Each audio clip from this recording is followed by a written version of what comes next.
Hey y'all, in this lesson we are going to look at understanding relations and functions. We want to be able to tell whether a relation is a function.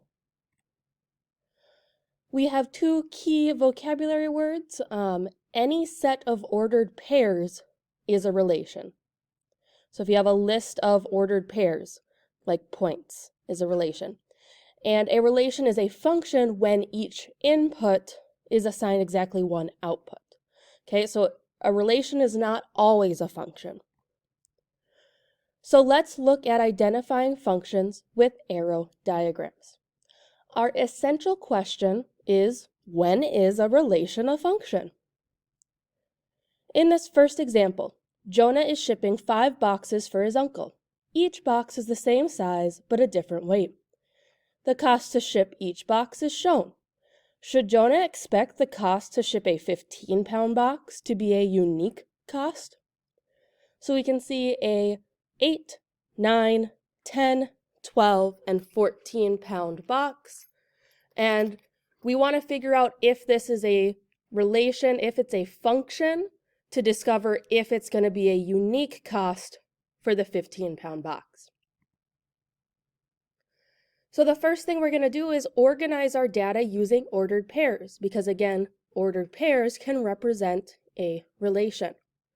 So you can see that they are instructing us to write each ordered pair where the first number is the weight, this is also the input, and the second number is the cost, this is also the output. So for the 8-pound box, 8 and 8.56, 9 and 8.72, 10 and 9.01, 12 and 9.55, and 14 and 10.03. Now we can use an arrow diagram, also called a mapping diagram, to match each input value to its output value. It will look something like this, where all of the inputs are listed in the left oval and all of the outputs listed in the right. It's called an arrow diagram because we simply draw an arrow from each input to its output. Because for each input there is exactly one output that only goes to one thing, this is a function. Because it's a function, Jonah can expect that the cost to ship a 15-pound box will be a unique cost.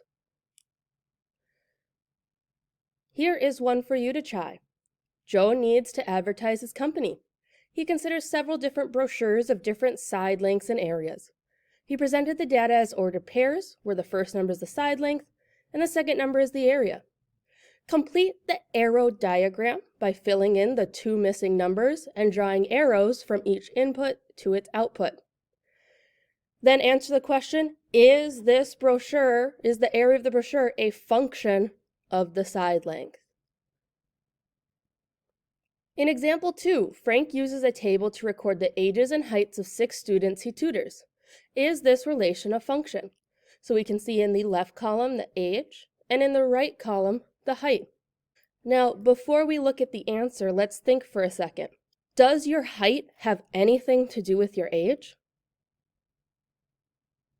Does your age have anything to do with your height? There are 2 9-year-olds that have different heights. One is 54 inches tall, and one is 61 inches tall. There are 2 8-year-olds that have different heights. One is 45 inches tall, and the other is 50 inches tall. That makes sense. Not every single person is the same height. However, because of this relation is not a function, because those inputs of 8 and 9 each have more than one output. We want to be able to say, for example in this, we wanted to be able to say, if a person is 9, they are going to be this height. But we can't say that because we have 2 possibilities that it could be. One final example, interpreting function from word problems. Heather and her parents are going to an art museum for the day. The parking garage near the museum charges the rates that are shown on the sign. So we can see up to 1 hour is $5, 2 is $10, 3 is $15. If you've ever parked downtown or seen the parking ramps, this may look familiar. So is the cost to park a function of time? Basically, can we relate the cost to only one time. So each hour of parking has a different cost, so the cost to park is a function of time. If they stay at the museum for 6 hours, should they expect to pay more than $25? Yes, they should expect to pay more than $25 because for up to 5 hours, it's $25. We don't know what it would be for more, but we can assume or we can guess that it's going to be more than 25. We are able to make this assumption because we are recognizing this as a function. Using the same parking rates, Heather claims that she can tell exactly how long a family was at the museum by how much the family pays for parking. Is Heather correct? So you'll fill in your notes by writing Heather is either correct or incorrect, and because, and list your reason. I'm going to challenge your thinking and ask, how would Heather know that a family was there for 2.5 hours? Here is the summary for our Understanding Relations and Functions lesson. A relation is a function if each input corresponds or goes to exactly one output. You can use an arrow diagram or a table to determine whether a relation is a function. We see in our two examples that the arrow diagram here is a function because each of the numbers 1, 3, 8, 5, and 7 go across to only one thing. However, in the table, we have an input of 2 that could go to either 4 or 6, so this is not a function, but it is still a relation.